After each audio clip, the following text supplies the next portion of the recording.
আসসালামু আলাইকুম। শূন্য থেকে ১ বছরে একটি ব্যবসা দাঁড় করানোর চ্যালেঞ্জের আজ আমার পঞ্চম দিন।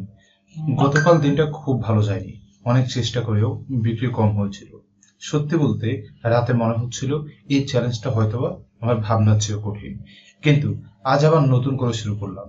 কাজ শেষ করে আগের মতোই কয়েল নিয়ে বের হলাম।